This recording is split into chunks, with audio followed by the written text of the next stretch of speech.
আছে।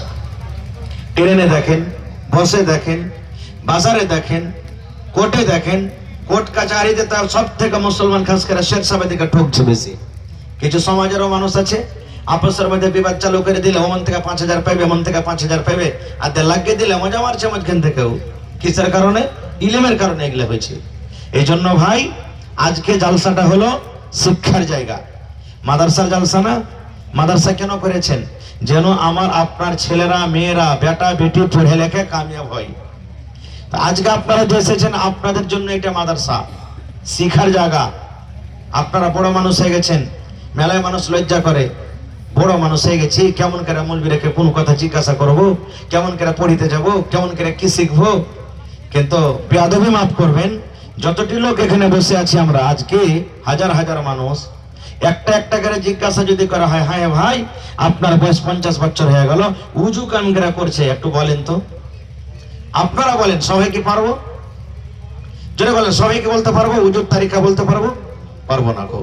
হাজি ভাই কেউ এমন একটা লোক আছেন সামনে থেকে যদি আমি বলে দিই যে সালাম থেকে মানে নমাজ শুরু থেকে নিয়ে সালাম পর্যন্ত এক রেখাত সম্পূর্ণ নামাজ কেমন করে পড়ে নবীর তারিকা মতন পড়ে দেখান তো, কয়টা লোক আমরা পারবো? আমরা জানি না, আমরা পারবো না খুব। যদি এই মজলিসে যত লোক বসে আছেন আমি যদি বলি বিবির হক কি একটু দয়া করে বলেন তো। স্ত্রী তো পারে, মানুষের বাড়িতে আছে যারা বিয়ে শাদী করেছেন, স্ত্রী বাড়িতে এনেছেন, তো বিবির আপনার উপরে হকটা কি বলেন তো, কয়টা লোক বলতে পারবো? পারবো না খুব। যদি মা খালারাকে বলা হয় যে হাগে মা এই দিদি বোন আপনি যে বিয়ে হ্যাঁ শ্বশুর বাড়িতে এসেছেন, তো আপনার উপরে আপনার স্বামীর কতটুকু হক রয়েছে আপনি বলেন তো, বলতে পারবে? পারবে না খুব। এই জন্য তো মুসলমান আমাদেরকে বলা হয়েছে অত্যন্ত পিছড়া, মানে একটা পিছড়া, আর আমরা হলাম অত্যন্ত পিছড়া, মানে আমাদের থেকে আর পিছড়া কেউ নেই। কিসের কারণে জানেন? ইলমের কারণে, শিক্ষার কারণে। ভাই মুসলমান আজকে আল্লাহ তাবারক ওয়া তাআলা কোরআনের জন্য জালসা। আল্লাহ 114 সূরা আমাদেরকে দান করেছেন, 30 পারাত কোরআন। 114 সূরার মধ্যে আল্লাহ তাবারক ওয়া তাআলা সব থেকে আগে কি সম্পর্কে আমাদেরকে মেসেজ করেছেন, কি সম্পর্কে নবীর প্রতি ওহী হয়েছে জানেন? নামাজের ব্যাপারে নয়, রোজার ব্যাপারে নয়, হজের ব্যাপারে নয়, যাকাতের ব্যাপারে নয়, জিনা ব্যভিচারের ব্যাপারে নয়, ঘুষের ব্যাপারে নয়। সব থেকে আগে আল্লাহ তাবারক ওয়া তাআলা যে জিনিসটা, যে তোহফা, যে গিফট নবীকে দিয়েছেন সেটা হলো কি ইকরা, পড়ো। পড়ো কেন? মানুষ পড়তে গেলে সব আপনি আপ জেনে ফেলবে, জানবে না? জানবে না? মানুষ যদি পড়ে, পড়িতে পড়িতে জানবেও যে আরে মদ পান করা ঠিক নয়, জিনা ব্যভিচার করা ঠিক নয়, নামাজ কেমন করে পড়িতে হয়, রোজা কখন কিভাবে রাখতে হয়, নবীর তারিকা মতন কিভাবে জীবনটা কাটতে হবে, আল্লাহ কি বলছেন, আল্লাহ রাসূল কি বলছেন, মানুষ নিজে নিজে সব জেনে ফেলবে। আর যদি পড়ালেখায় না থাকে তো জানতে পারবে যে ভাই মেলায় মানুষ আছে একটা কেওয়ালা খাতিয়ান গাল্লা দেখবেন আপনাকে পড়াইতে যাবে। আপনি যদি বলেন যে আরে ভাই তুই কেন আমাকে পড়াইতে আসছিস, তুই পড়িতে পারবি না, কি বলবেন জানেন? চোখ থেকে বন্ধ রে ভাই, চোখ থেকে বন্ধ বলে, কি বলে না? চোখ থেকে বন্ধ, মানে চোখ তো আছে কিন্তু চোখে দেখার এই ক্ষমতা নাই, এই চোখে দেখার ক্ষমতা নাই। কত আফসোসের কথা হয়েছে, কত আফসোসের কথা হয়েছে। আজকে আপনি চলে যান কোর্টে, আপনি চলে যান থানাতে, আপনি চলে যান আরো অন্য জায়গাতে, 100টা যদি কেস থাকে শেরশাবাদের কেস আপনি 90টা পাবেন। 100টা কেসের মধ্যে শেরশাবাদের কেস 90টা, আর 90টার মধ্যে 70 থেকে 80টা কেস খালি লড়কা লড়কির পাবেন আপনি। কোন এমন গ্রাম নাই মাসে 2 মাসে লড়কা লড়কির তালাক হয়নি, হয়েছে না? হয়নি। আর এই তালাক হওয়ার কারণটা কি? 2টা কারণ আমি যেটা বুঝতে পারছি, যতখানি আমি ভাবতে পারছি, তালাক খাওয়ার 2টা কারণ। এক কারণ ছোটতে বিয়ে দেওয়া, বুঝা সুঝা কিছু করি না আমরা, 10 টাকার লালচে ছেলে পিলার বেটা বিয়ে দিয়ে দিচ্ছি। হিন্দুস্তানের আইন, হিন্দুস্তানের কানুন, 21 বছরকার আগে যদি আপনি বেটার বিয়ে দিয়ে দেন, বা কোনো নওজওয়ান কোনো যুবক যদি 21 বছরকার আগে যদি বিয়ে করে লাই, তো হিন্দুস্তানের আইনের হিসাবে মুজরিম হয়ে যাবে, আপনারা সবাই জানছেন। আর বেটি ছেলে 18 বছরকার আগে বিয়ে করতে পারবে না, কিন্তু আমরা করছি, মানছি? মানি না ভাই আমার। আমরা 10 টাকার লালচে 15 বছর, 17 বছর, 14 বছর, 12 বছর পর্যন্ত লড়কা লড়কির বয়স হয়েছে আমরা বিয়ে দিয়ে দিই। কষা চিপলে পারে দুধ বের হবে, ওই রিশটা টিকবে যে ভাই? ও তো জানে না এখন পর্যন্ত যে আমি যে স্ত্রীটাকে বাড়িতে নিয়ে আসবো তো ওকে কিভাবে আমার কথা বলতে হবে, কেমন করে ওর সাথে আমাকে জীবনযাপন করতে হবে, ও জানে না। বাপ এমন গার্জিয়ান এমন আছে 10 বছর 12 বছরকার বেটির বিয়ে দিয়ে দিচ্ছে। কেন? ভালো জামাই পাচ্ছি, যেমন সাহেব একটা ভালো জামাই পাচ্ছি, ওর বাপের খুব সম্পত্তি আছে, ভালো জামাই পাচ্ছি, বড় বাড়ি আছে, যদি দরকার হয় আমি একটা গরিব মানুষ, লাঠির দরকার হলে 10 খান লাঠি দড়িয়ে চলে আসবে আমার দিক থেকে। হবে না? হবে না? টাকার দরকার হলে 50,000 লাখ 2 লাখ 5 লাখ সময়টা আমি ধার পাবো, দিয়ে দেবো বিয়ে।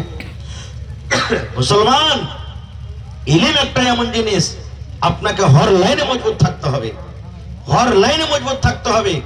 আপনাকে বেটাকে এসপি করতে হবে, এসপি করতে হবে, হাফিজ করতে হবে, কারি করতে হবে, মাওলানা করতে হবে, সব রকম আপনাকে ইলম দিতে হবে। কিন্তু আজকে আমরা মুসলমান কোন রকম ভাঙ্গা চূড়া করে 2-4টা সূরা গালা শিখিয়ে দিল তো আমরা খুব বড় মানুষ হয়ে গেল। যেদিন দেখতে আসবে, আপনারা জানছেন, যেদিন ছেলেটাকে দেখতে আসবে জিজ্ঞাসা করবে, আরে বাবা পড়ালেখা করেছো, কত নিয়ে পড়ালেখা জানো? তা আপনারা বলেন তো বেশিরভাগ ছেলে কি জবাব দিছে? কহেন, আপনারা কহেন নিজের সমান। এটাই শুনতে চাই জন্য আমি। কি বলবে? নিজের সমান জানি, নাকি আমি তো হার সমান জানি না, আমার মাওলানা আমার নিজের সমান জানে না, যতটি স্টেজে বসে আছে নিজের সমান কি হয়ে জানি না। বলবেন কেমন করে যে মাওলানা নিজের সমান মানে কখন হলো? ঠিক নমাজ রোজা শিখছি, মৌলভী সাহেব মানুষ জানছে এই ব্যাপারে ভালো, যাই জানি। কোর্টের যদি দরকার হয়ে যায় তা আমি ওখানে বহস করতে পারবো, উকিল হাকিমের সামনে বহস করতে পারবো, থানার কাজ করতে পারবো, এসপিডিএম এর কাজ করতে পারবো।